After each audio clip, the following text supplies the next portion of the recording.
woke up at 5 a.m. today. It's 5 p.m., 12 hours, and we have 112 slides. It's pretty fucking amazing. I'm going to be using the word fuck because I'm from Wall Street, and we use the word fuck as frequently as we use the word the. So if anybody's not okay with that, you can leave. You can leave. All right, so let's go. So this is about marketing. Really quickly, who are these guys? Marketing guys. Close. Nope. So this guy with glasses is Warren Buffett. His net worth is $76 billion. Other guys are also billionaires. And the cool thing is that all these guys made their money on Wall Street from scratch. They didn't have rich parents. They just made it from scratch. Well, actually, no. His father was a congressman, but it doesn't really count. These guys don't make the governors and congressmen don't really make too much money, right? So that's where I'm coming from as well. I don't have $1 billion, unfortunately. Otherwise, I would put my face on it as well. So their net worth is $84 billion right now, and just a comparison, the GDP of Belarus is 68 annual. So that's how much these guys have, and that's how you guys have. Great comparison, but obviously you guys make this every year, and these guys have it total. So what the hell is Wall Street? Really quickly, just a description so you guys know who I am and what I do for a living. So Wall Street originated from a street. It's an actual street. It's called Wall Street. There's Fifth Avenue, 7th Avenue, and there's Wall Street, right? And everybody thinks that all the banks and all these traders and like the Wolf of Wall Street, he was on Wall Street. Wrong. The Wall Street is just a general term right now, right, for trading. But it used to be just on the street.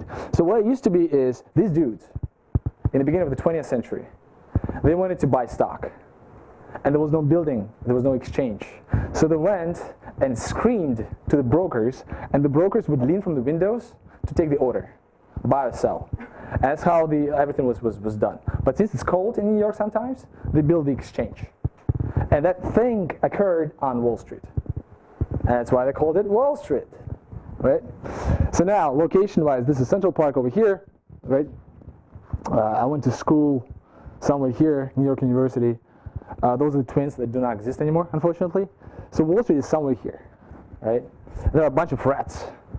Like the New York City is like filled with rats. But basically, like downtown, that's called downtown Manhattan, that's filled with rats as well. So in reality, you guys would think that, again, all the bankers, all the traders are here. That's wrong, because all the traders and all the bankers are right now on the 57th Street, which is close to the park. The reason why is because of the Twin Towers. So after 2001, everybody got relocated somewhere here. And some friends went to Chicago, actually, and some friends went to Boston. But for the most part, these guys are here. Citigroup, I was working over here, for example. Well, just for you guys to know the locations. So that's how it looks like right now. That's the exchange, New York Stock Exchange. We call it NYSE. And nobody really trades in NYSE anymore. So like all these like old school people who are fighting and punching each other, it does not exist anymore. Now it's only for the tourists, for the most part. So about 10% of all the volume, 10 to 15%, I might be wrong actually on the camera, but I think 10 to 15% of the entire volume is conducted on the NYSE, and everything else is done on the banks, where I was working, for example. All right, so what do we have here? So if you look at all the financial institutions that represent Wall Street, we have investment banks, Citigroup, that's where I worked, Chase is where my older brother works, well, TD, HSBC, there are about 20 really cool, modern, active banks. Then we have mutual funds. So mutual funds are the institutions where you can long the stock and then sell the stock. You cannot short the stock. What does it mean to short the stock? Say you like Apple. You want to buy the Apple stock, right? So you go to mutual fund and invest in a tech fund that invests in IBM, Apple, Hewlett-Packard, and like all these tech names, Xerox, all these tech names, right? But you cannot sell it without having it initially. So if you think that the stock will go down, you cannot do that through mutual fund. Mutual fund is a long short only. So you can buy it first and then sell it only if you have a position. But if you have no position, you cannot short it. You cannot sell it. On the other hand, well, pension funds are the same things, right? So pension funds, everything is like in Belarus, like in Russia, where you give a certain percentage of your salary to the pension fund, and the purpose of doing that is because of the tax deduction. So you're not taxed. The tax is about 35%. And if you have bonus, which on Wall Street is pretty common, your tax is about 45%. So when they say that the luxury tax in France of like 68%, I mean, in the US, it's pretty much the same for Wall Street people. So we pay lots of taxes. We pay a lot of taxes. We make a lot of money and we pay lots of taxes. And the purpose to invest in a pension fund is, again, just the tax purpose. So we don't pay tax on it. But you cannot invest your entire salary there. You can only do that around up to 6% of your total income per year. And then hedge funds. So the purpose of hedge funds is to do the same thing as mutual funds do, but do all kinds of stuff. So here you can trade Vanguard, you can trade antique, you can trade alternative assets, you can short the stock. So if you think that IBM will go down, you can short the stock, and then when it drops, you can buy it back and make the money. Right? And mutual funds, you cannot do this. But hedge funds, you can. So hedge funds, you can do all kinds of shit. And all the rich people right now work in hedge funds. After the Dodd-Frank in 2011, investment banks are not allowed to trade their own capital anymore. They're only brokers. So there used to be broker-dealers where they can broker and deal at the same time, so they can trade the capital. But after 2008, the crunch crisis, the subprime crisis, all these guys from investment banks went to the hedge funds. Right? So all the money is in hedge funds right now. Investment banks are like basically, well, they still pays money, but not as much. All right, so now from the asset perspectives, right? Stocks, bonds, commodities, forex, and real estate. Those are the 5 asset classes that we trade. Real estate could be traded as a stock as well, or could be traded like physically, or can be traded on a mortgage, which is fixed income, for example, right? And on the bonds. So obviously, you have no fucking idea what I'm talking about, and it's great. I'm just trying to make sure that I look smart in front of you. So out of all the asset classes, we have 1,000 stocks, 10 forex pairs, 20 commodity futures, and 7 maturity bonds that are super, super liquid. What does it mean is, if you have $1 billion and you want to invest, like for example, you want to sell wargaming, cash one bill, and then invest in any of these, nobody will even see you. Nobody will know that you exist. You will not move any of these anyhow with $1 billion. That just shows how much liquidity the markets have, and how much money, if you want, you can invest in the US without influencing the market. On the other hand, if you invest $1 billion in Russia, in one of the Russian companies, you will inflate the fuck out of it. It will just fucking go 20% on the same day because you bought it. You would drive the stock up, right? Here, if you buy or sell, nothing happens. Nobody cares about you. You do not exist. And that's the cool thing. Lots of liquidity, and that's great. So, really quickly, say the stock is $100. I bought the stock, sold it at 120. My return is 20 bucks or 20%. Right? So that's long short. So I just bought it and sold it. Boom, done. Now, alternative scenario, if it's 60 and it goes down, and I want to short it, right? So 60 drops down to 40. I short it at 60, bought back at 40. I made 20 bucks, but my initial amount was 60 bucks. Therefore, the profit is 33%. So that's what hedge funds can do. Mutual funds or pension funds cannot do that, this operation, because it's risky. Today we're going to be talking about improve your marketing in 1 hour. It's going to be probably more than 1 hour because, again, I just did 112 slides. I went all in because it might be my last presentation in Belarus ever. I might be leaving in 4 days from now, and I gave 30 plus presentations, but today this is a masterpiece. That's really the masterpiece because I know it might be the last presentation. Maybe. If that's the last presentation, I'm leaving on Sunday, so if you guys have any questions, you should ask me today because I won't have time tomorrow or Friday, and definitely no on the weekend. I'll probably go and drink.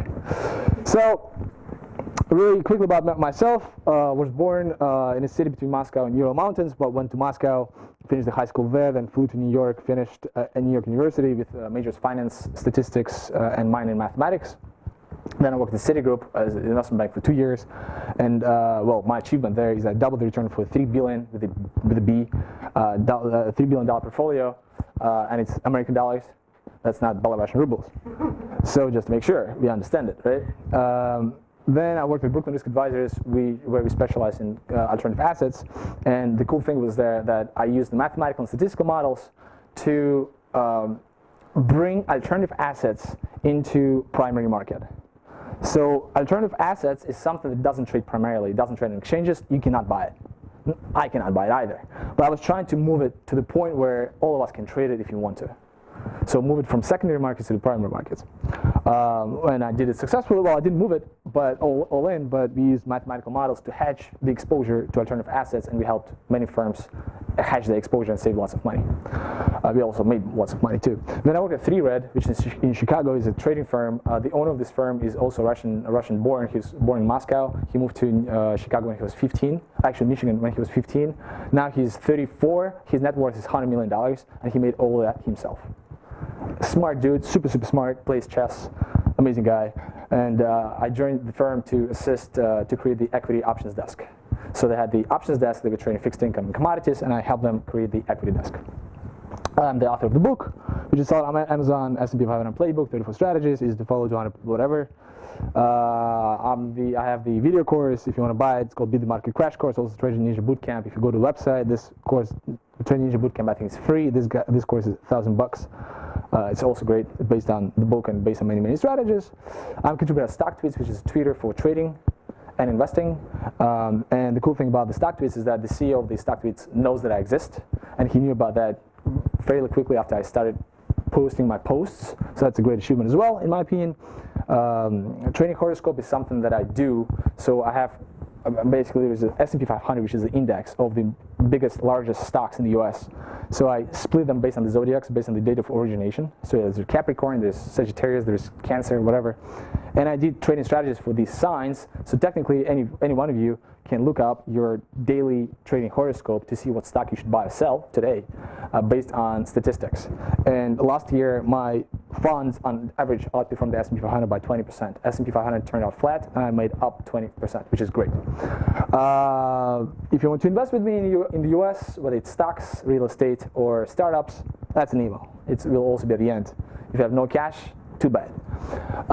So what the hell am I doing here in Belarus? What did I lose? Why? 6 months. MBAs Without Borders. That's a program sponsored by USAID, and I'm here as a contractor as an employee consultant for Pixar Global in partnership with GBSN as part of the DRIVES project. All these cool names, but basically Pixar Global and USAID, and we partner with the IPM Business School here to help develop the entrepreneurial ecosystem and help nurture the local entrepreneurs, not only in Minsk, but everywhere in all the regions. So that's what I do here for 6 months, and my assignment is officially over Sunday. This Sunday, so if I'm leaving, if that's finally decided, ask me questions today, if you want. Questions before we begin to the marketing. Because marketing is a masterpiece. It's fucking cool. It's amazing. I spent 12 hours. Any questions? Let's begin. Cool. Because we only have an hour and 5 minutes left. So improving marketing in 1 hour, and I lied to you. What was the name of today's presentation, by the way? That was the name, right? I think? Yeah, I lied to you. I'm not going to improve your marketing campaign in 1 hour, but I'm going to give you lots of tools that you can read later on and try to perceive later on that will actually drastically improve your performance of your marketing and understanding of what marketing is. So you should definitely take notes, because I'm not going to send this presentation out because that's a masterpiece. I got to sell it for $1 million because I spent 12 hours on it, right? So you should definitely write this. I got to give you a bunch of sources, a bunch of great books, one guy specifically who has a video course who's the best sales guy in the world. And if you guys use all that and spend a week trying to educate yourselves, you will have a different understanding of what marketing is and how you should position your companies. Sure, go ahead. When will you receive this presentation? You're not going to receive it. For $1 million, I can send it to you. Drop down the price. We can make a trade. All right. So first off, and I need your participation, because if you guys don't participate, I'll force you to. I got to pinpoint you. What is marketing? What is marketing, in your opinion? Come on, IPM people. You teach marketing. It's a science. It's a science. Amazing. What else? It's a job. Marketing is a word. What else? Starts with an M, finishes with a G. What else? Marketing is what sells makes us think about the product. Amazing. Product, service. What else? Like an art of selling. Art of selling. What else? sales strategies. Cool. So you guys are pretty close, and I think, everybody's right. Everybody's right. That's American way to say, like, whatever. Like, even if somebody's wrong, just say everybody's right. Yeah, everybody's right. Sure. But you guys are not far from the truth. Like, in reality, marketing is about getting paying customers, Not just customers, paying customers. Customers who pay money, who pay cold cash. If you have subscribers like Twitter has, 20 fucking million subscribers, 0 fucking profit, it's not a great business model. It's shitty marketing. You guys have no business model at this point of time. Although it's a great company. So marketing is about paying customers. And if you think about different definitions, we have getting customers, we have advertising, sales, conversion, upsell, and remarketing. So all this stuff is pretty clear. Conversion is when you have leads, kind of like semi-clients, and then you try to persuade them to sell it, and you turn them into the actual paying customer. Upselling is you have a freemium model, or you have something which is $5. Person buys something for $5. You earn his trust, and then that person can buy a super duper premium product for $1,000 later on from you. So upselling is continuously increasing the price on the product because you got the trust. For example, Twitter, same thing, right? So the sign-ups for all that stuff is a Dropbox. Sign-ups are all free, but up to a certain point, it's paid. You have to actually pay the money, right? Up until a certain point. Remarketing, same thing. You have a certain branding, you have a certain positioning, then you're trying to remarket it in the eyes of your existing clients. You have the database of old clients, you have a new, amazing, great idea, unicorn, golden unicorn, then trying to remarket it in his eyes, boom. So that's what marketing can be, right? But at the end of the day, it's still about just getting paying customer. So, why is marketing important?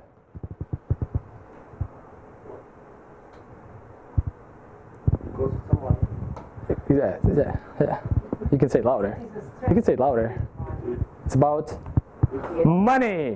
When you say the word money, just say 1, 2, 3. Money. Yeah, it's fucking money. Come on, guys. It's great. It's about getting money. And without money, you can't get happiness. Bullshit. You can't. You can. So it's all about money, right? So you need to sell it and to make sales in order to please your investors. Because at the end of the day, investors give you cash, or bank give you cash for credit, right? To make sure that you pay off the credit or you pay off the initial investment. So it's all about money. And marketing is definitely important because of that. So now if you have 2 models to earn profits, first one is cut expenses. Second one is increase sales. Obviously, right? That's how you increase your profit. Which one is better? Okay. Other ideas? Why? It's the development. The orders make more money. True. Thing is this. So if you have back office, middle office, and front office, these are the 3 different sections of employees, right? Front office are the people who actually make money. These guys are the people who actually speak. And as you can see, I was looking for this picture for 5 minutes. Front office, you don't have as many people over there, right? Because these guys are the 20% who are responsible for the 80% of the result of your firm, right? Pareto rule. Middle office and back office, super important people, right? Back office supports everything. Middle office connects front office and back office.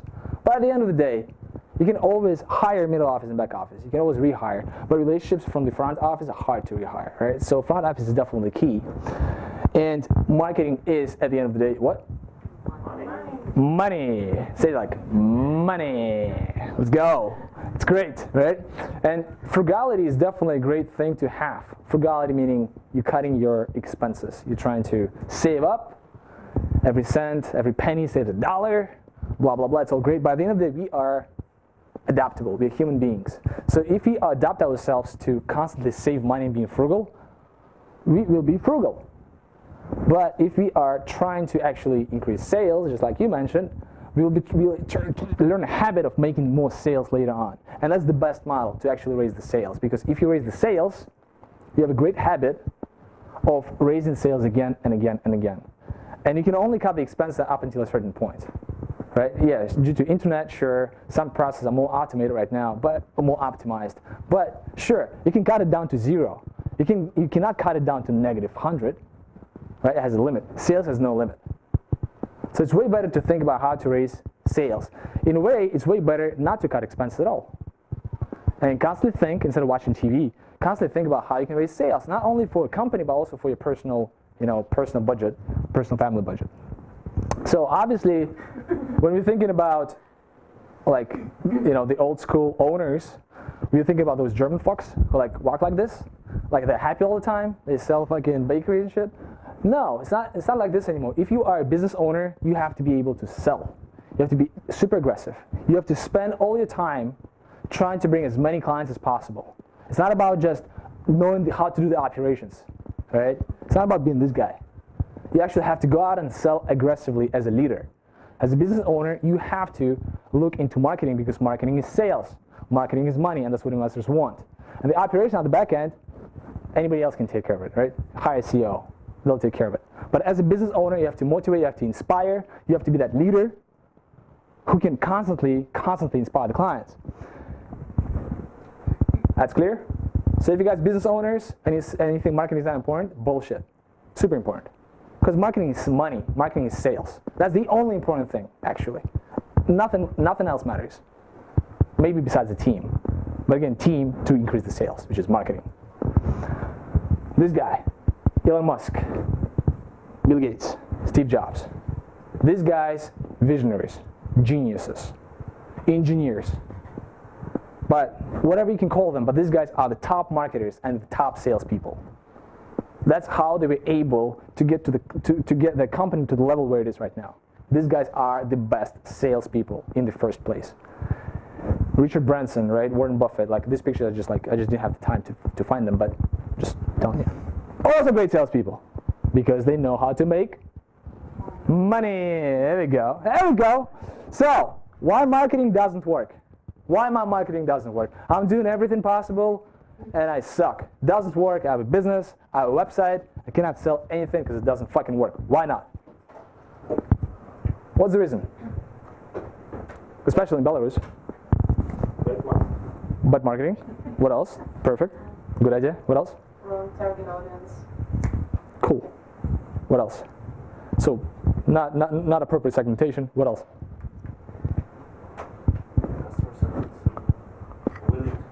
Yeah, right. Because they're not serving the need. Sure.